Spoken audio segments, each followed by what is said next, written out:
নমস্কার শ্রোতা বন্ধুরা, আপনাদের সকলকে হরর স্টোরি উইথ চঞ্চল চ্যানেলে স্বাগতম। আপনারা যারা নতুন আমার চ্যানেলে এসেছেন তারা গল্পগুলো শুনবেন মন দিয়ে। আশা করি আপনাদের ভালো লাগবে। আমি আপনাদের বিনোদনের জন্যে সর্বদা চেষ্টা করব। আমি বিভিন্ন ভৌতিক গল্প এবং সাসপেন্স স্টোরি, রহস্যজনক গল্প আপনাদের সামনে উপস্থাপন করব। আশা করি আপনাদের ভালো লাগবে। আপনাদের ভালো লাগা আমার প্রেরণা। আপনারা সর্বদা আমার পাশে থাকবেন। আর যারা নতুন আমার চ্যানেলে তারা আমার চ্যানেলটিকে সাবস্ক্রাইব করে পাশে থাকবেন। আপনারা সুস্থ থাকুন, ভালো থাকুন, এই কামনা করি। আজকে আমি আপনাদের সামনে উপস্থাপন করব একটি অসাধারণ গল্প, যার নাম হীরের আংটি। গল্পটির লেখক প্রতিভা বসু।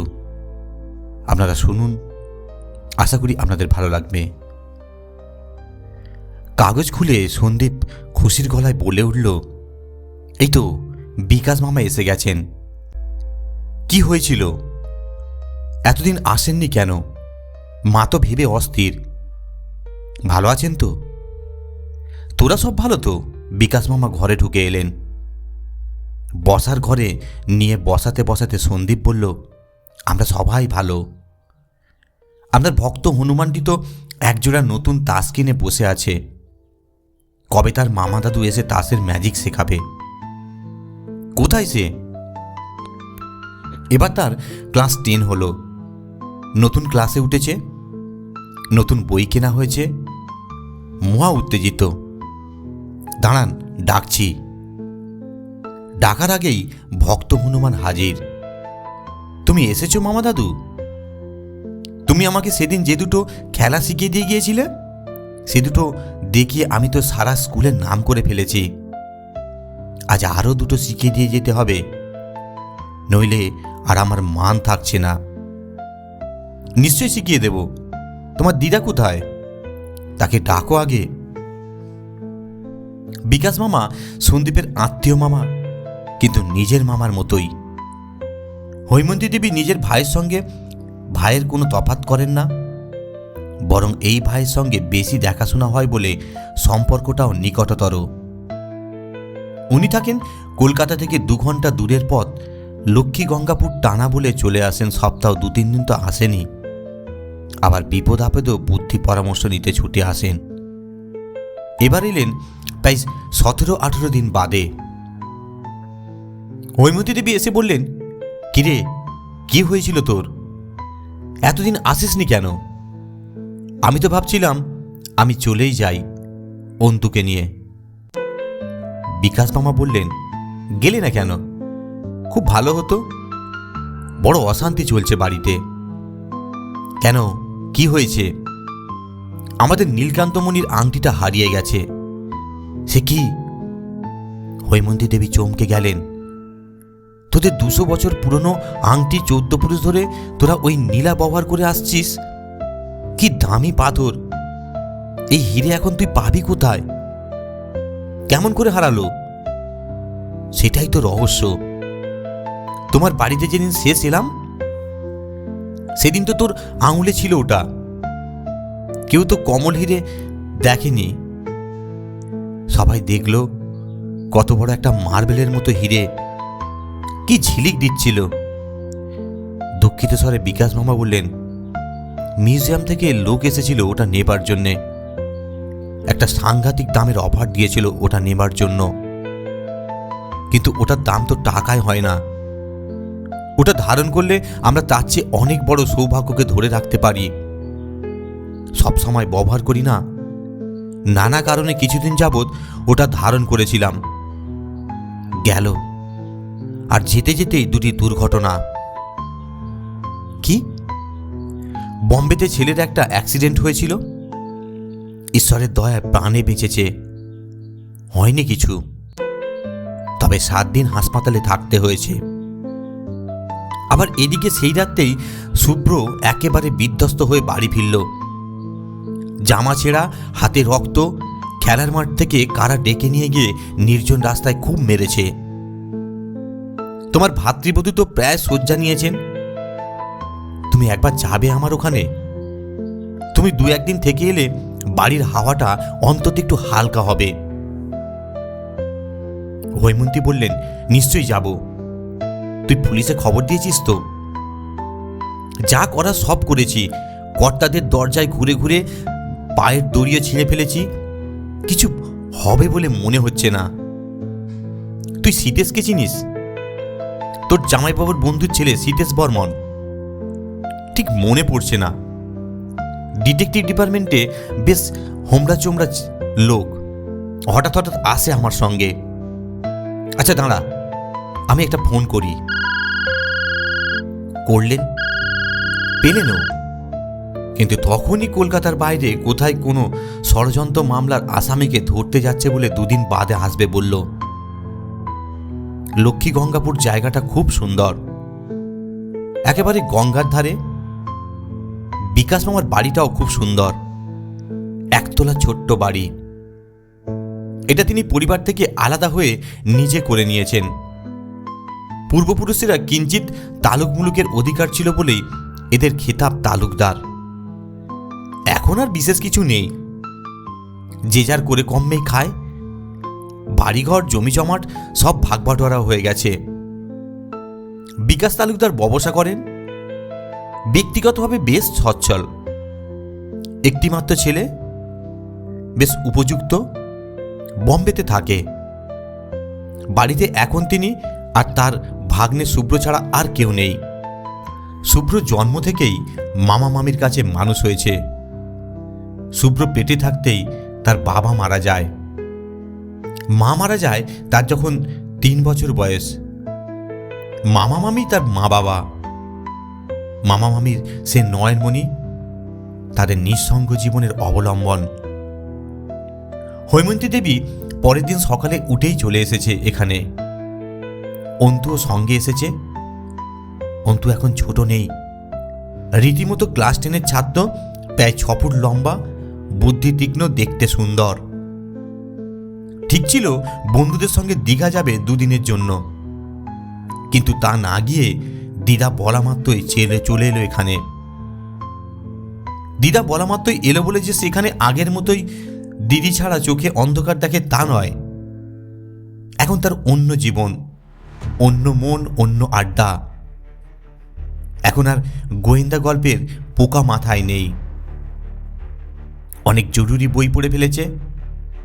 একটি হাতে লেখা পত্রিকা বার করেছে, যার নাম নতুন তোরণ। একটা গল্পও লিখেছে। তবু যে এলো তার কারণ, কয়েকটা ম্যাজিক শেখা তার বিশেষ দরকার। নীলাচুরি যাবার ব্যাপারটাও কৌতূহল উদ্দীপক। ঠাট্টা করে মামা দাদু বললেন, এই যে আমাদের খুদে ডিটেকটিভ এসে গেছে, আর ভয় নেই। শুভ্র বাড়িটারি ভালো করে ঘুরিয়ে দেখাও, ঠিক বার করে দেব। এ কথায় অন্তু লজ্জিত হলো। ছেলেবেলায় কবে কি করেছে তাই নিয়ে এখনো সবাই কেবল ঠাট্টা করে। শুভ্রতার সঙ্গে সে সব ঘুরে বেড়ালো ঠিকই, কিন্তু বাড়িটা ঘুরে দেখতে নয়, পাড়াটা। গঙ্গার ধারে গিয়ে বটগাছতলায় বসতে ভীষণ ভালো লাগলো। শুভ্র ফুটবল খেলায় বেশ পটু, অন্তু যা একদম পারে না। সেজন্য সে বরাবরই শুভ্রতার ভক্ত। শুভ্র তার চেয়ে 5-6 বছরের বড়। সদ্য 12 ক্লাস পাস করেছে, স্থানীয় কলেজেই এখন বিএ ক্লাসের ছাত্র। উদাস গলায় শুভ্র বলল, গঙ্গার জলের দিকে তাকালেই আমার কি ইচ্ছে করছে জানিস? কি? মনে হয় এক ডুবে 7 সমুদ্র 13 নদী পার হয়ে একেবারে সেখানে চলে যাই। অন্তু ভাবল শুভ্রতা বুঝি মৃত্যুর কথা বলছে। হেসে বলল, এত দুঃখ তোমার কি যে একেবারে সেইখানে চলে যাবে? শুভ্র বলল, দুঃখ না হোক, সুখী বা কি? বাড়ির যা হাল ছিল, আংটি হারিয়ে, সে তো হবেই। ওরকম একটা দুষ্প্রাপ্য নীলা, তার উপরে কতকালের পুরনো স্মৃতি। আমারও খুব কষ্ট হচ্ছে। আমারও তো হয়েছে তা নয়। আমি 7 সমুদ্র 13 নদী পার হয়ে আমেরিকা যেতে চাই। এখানকার কোনো কিছুই আমার ভাল লাগে না। ও, তুমি আমেরিকা যেতে চাও? আমি অন্যরকম ভেবেছিলাম। বেশ তো, এখন তো ওখানে যাওয়া খুব সহজ। সহজ না? টাকাটা কে দেবে চাঁদু? স্যার দিলে না কেন? ভালো করে পাস করলে হয়তো একটা স্কলারশিপ পেয়ে যেতে। বাদবাকি খরচ মামা দাদু দিতেন। আমি পাবো স্কলারশিপ? হাসতে হাসতে মরে গেল শুভ্র। আমি কবার ফেল করেছি জানিস? তবু মামুনি আর মামাবাবু আমাকে পড়াবে। আমি যেন চাকরির জন্য অস্থির। চাকরি করে কেউ কখনো বড়লোক হয় না। অন্তু প্রসঙ্গ বদলে বলল, পুলিশ কি বলে? পাথরটা ওরা বার করতে পারবে? তোমার কি মনে হয়? দূর দূর, ওরা কি সব কিছু করতে পারে নাকি? কোনোদিন শুনেছিস? অত সহজ নয়। সেদিন পুলিশের লোকজন এসে কত রঙ্গ দেখালো, এদিকে কাজ হলো না কিছুই। কাল তো সীতেশ বর্মন আসবেন। আরে আসুক আসুক, সব বর্মনকেই আমার দেখা আছে। পাথরটা হেভি দামি, মিউজিয়াম পিস। মিউজিয়ামের লোক লক্ষ টাকায় কিনতে চায়। মামাবাবু এমন বোকা যে টাকা দিয়ে আমার কি হবে এরকম বলে। আরে বাবা, টাকা দিয়ে কিনা হবে শুনি? টাকা দিয়ে তো সব হয়, বাড়ি হয়, গাড়ি হয়, সুন্দরী বউ হয়, ইচ্ছে করলেই আমেরিকা যাওয়া যায়। অন্তু হেসে ফেলল। তোমার খুব আমেরিকা যাবার শখ না? দারুণ। জানিস ওখানে গেলে কত ফুর্তি, কত মজা, কত টাকা, কত নাটি ক্লাব। একবার যদি যেতে পারি না, ওই আংটি আঙুলে আটকে বসে কি হবে? মাম্বুর পরে মাম্বুর ছেলে পাবে, এই তো। অন্তু বলল, তা কেন? তোমাকেই দিতে পারেন, তুমিও তো ছেলে। মামি দিদা বোধহয় বাবলুদার চেয়ে তোমাকেই বেশি ভালোবাসেন। পাগল! আরে বাবা, ছেলে আর ভাগ্নে কখনো সমান হয়? তার উপরে বংশানুক্রমে তো আসতে হবে ওটাকে। মামি দিদা ভাবছেন ওই নীলাটা হারিয়েছে বলেই তুমি সেদিন মার খেয়েছ। তো যত সব বাজে সংস্কার। তবে এতদিন কখনো মার খেলে না, সেদিন খেলে কেন? চেষ্টা চলছে অনেক দিন থেকে, বুঝলি, সুযোগ পাইনি। সেদিন সদ্য জিতেছি, গুন্ডাগুলো ধরে ফেললো। মাঝখান থেকে অত সুন্দর জামাটা আমার ছিঁড়ে গেল। কি সুন্দর বেলকুড়ি বোতাম ছিল, একেবারে জবা ফুল রঙের সিল্কের জামা, কত দাম। এই সেদিন জন্মদিনে মামুনি করিয়ে দিলেন। মাত্র তো একটা বোতামই ছিঁড়ে পড়ে গেছে, পকেটটাই মাত্র ছিঁড়েছে। বুক পকেটের দরকার কি তোমার? ওটা ঠিক সারিয়ে নিতে পারবে। চলো এবার বাড়ি যাই, সন্ধে হলো। চলো। দুজনে উঠে হাঁটতে লাগলো বাড়ির দিকে। পরের দিন রোববার বেলা 10টা নাগাদ এসে পৌঁছে গেল সীতেশ। ছুটির দিনে এই আউটিংয়ের আমন্ত্রণ পেয়ে খুব খুশি হয়েছি। হৈমন্তী একটা চিঠি লিখে আমন্ত্রণ জানিয়ে বলেছিলেন, কলকাতা থেকে মাত্র 2 ঘন্টা রাস্তা, গঙ্গা একেবারে বাড়ির পাশ দিয়ে বয়ে যায়। এখানে এসে একটা দিন কাটিয়ে যাও, খুব ভালো লাগবে। এটা আমার ভাইয়ের বাড়ি। এখানে এসেই যে খাবে সে কথা না লিখলেও চলে।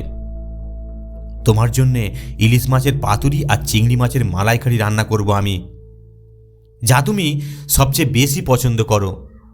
আর যে জরুরি কথাটা তোমাকে বলবো সেটা এখানে এসে জানতে পারবে। লক্ষ্মী গঙ্গাপুরে পৌঁছে সীতেশ চিঠিটায় আর একবার চোখ বুলালো, ডিরেকশন দেখে নিল। তারপর তার ফিয়েট গাড়ি এসে থামল বিশাল তালুকদারের বাড়ির দরজায়। বলাই বাহুল্য, কাকিমার হাতের পছন্দসই রান্না খেয়ে খুবই খুশি হলো। বাড়ির লোকজনদেরও খুব ভালো লাগলো। তারপর আসল কথাটা শুনল। বিকাশবাবু বললেন, পুলিশের লোক 2 দিন এসে ঘুরে ফিরে দেখে গেছে সব।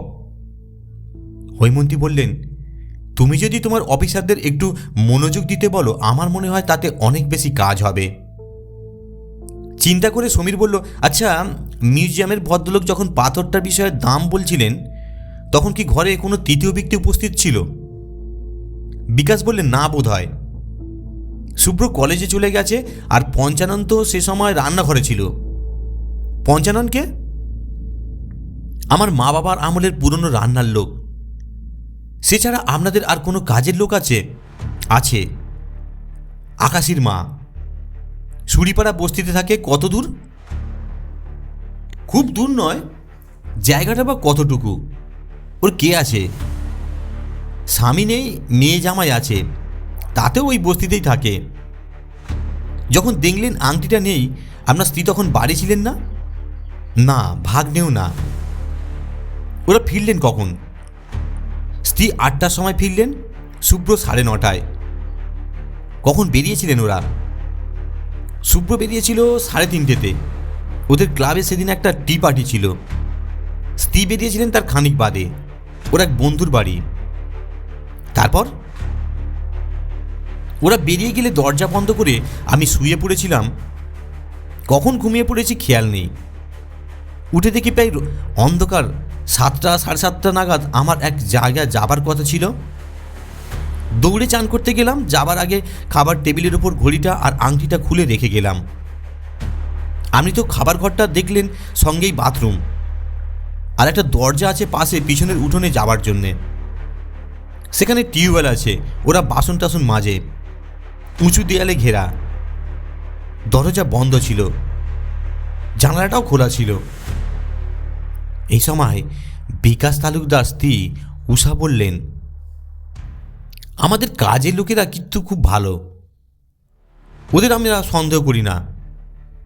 তাছাড়া পঞ্চানন আংটি হারাবার 4 দিন আগে দেশে গেছে। আকাশীর মা ওসব খেয়াল টেয়াল ওসব করে না।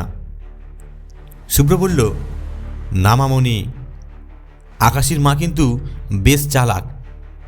যেদিন থেকে মিউজিয়ামের লোক এসে আংটিটার দাম বলে গেছে আর আমরা তাই নিয়ে কথা বলছি, আকাশীর মাও কিন্তু বেশ মনোযোগ দিয়ে শুনছে। সমীর বলল, যাই হোক, ভাববেন না, আমি যথাসাধ্য করব। কোনো রকম ক্লু পাওয়া গেলে ফরেন্সিক বিশেষজ্ঞরা ঠিক লোকটিকে ধরে ফেলতে পারবে। গ্রাম থেকে ধরে নিয়ে আসা হলো পঞ্চাননকে, আকাশীর মাকেও ধরা হলো।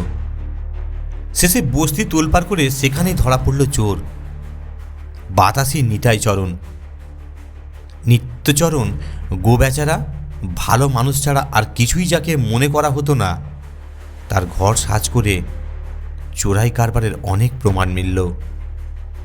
বিকাশ তালুকদারের বাড়ির একটি বড় রূপো থালাও পাওয়া গেল। তাদের শিগগিরই এই বস্তি থেকে অন্য বস্তিতে চলে যাবার কথা ছিল। চলে গেলে আর ধরা যেত না। প্রথমে কিছুতেই স্বীকার করতে চাননি।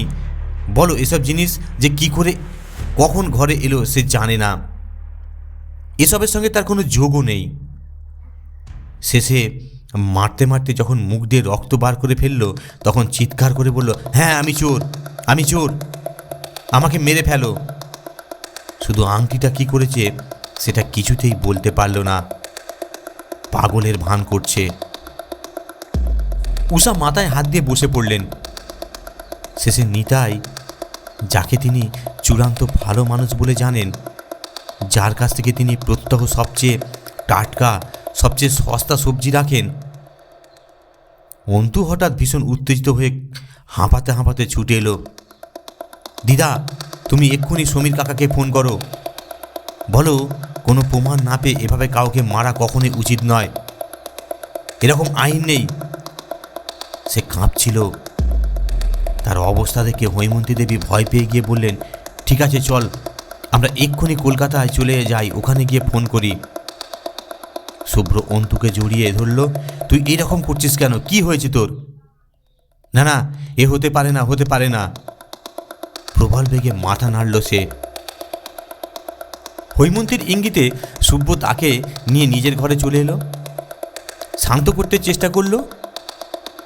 অন্যায় করলে তো তাকে সাজা পেতেই হবে। অন্তু নিজের মুখে স্বীকার করেছে সে চোর।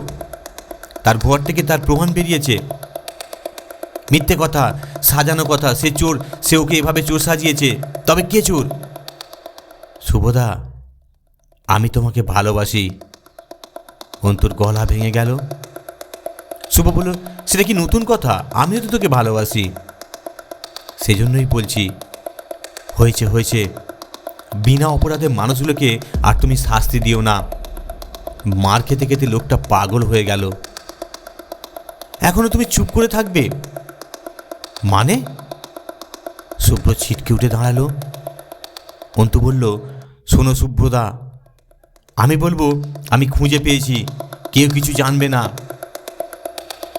কি বলতে চাইছিস তুই? তুমি তা বুঝেছ? তার মানে তুই আমাকে চোর বলছিস? শুভ্র দাঁতে দাঁত পিষল, বড় বড় নিঃশ্বাস নিল।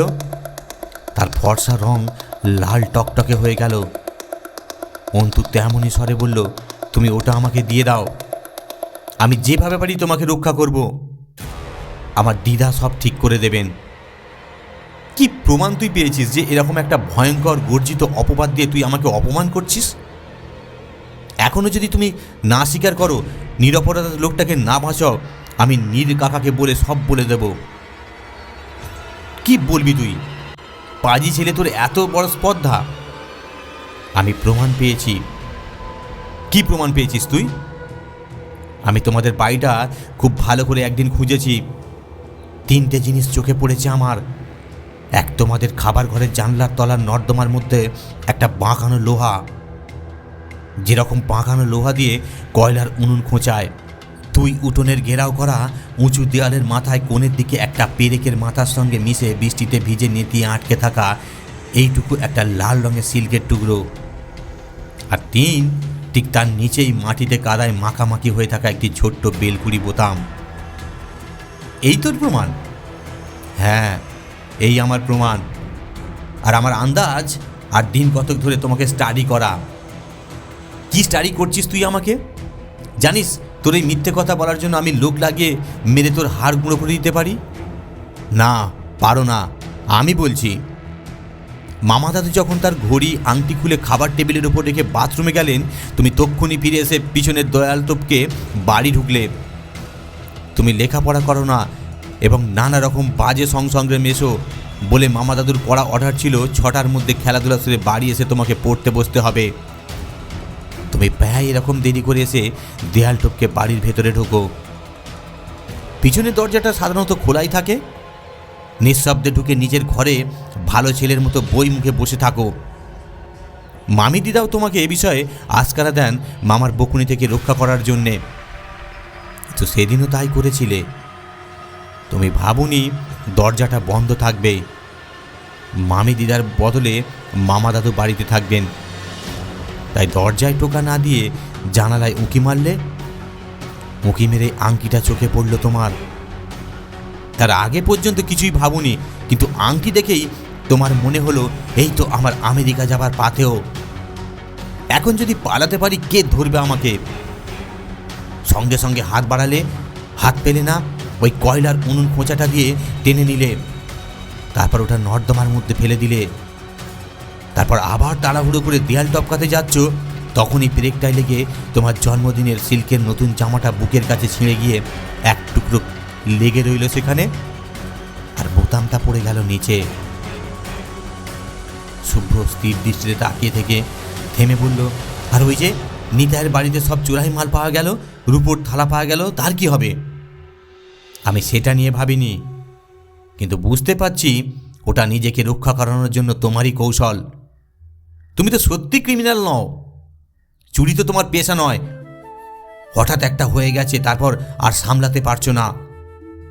সহসা দুহাতে মুখ ঢাকলো শুভ্র, সরু মোটা গলায় কেঁদে ফেলে বলল, তুই আমাকে বাঁচা অন্তু, আমি আর পারছি না। ওই নীলা আমাকে প্রতি মুহূর্তে মেরে ফেলছে, আমি ওটা চাই না। প্যান্টের কোমরে হাত ঢুকিয়ে কোথায় কোন লুকোনো জায়গা থেকে সে বার করে আনলো নীলার আংটিটা। ধন্যবাদ, গল্পটি শোনার জন্য অসংখ্য ধন্যবাদ।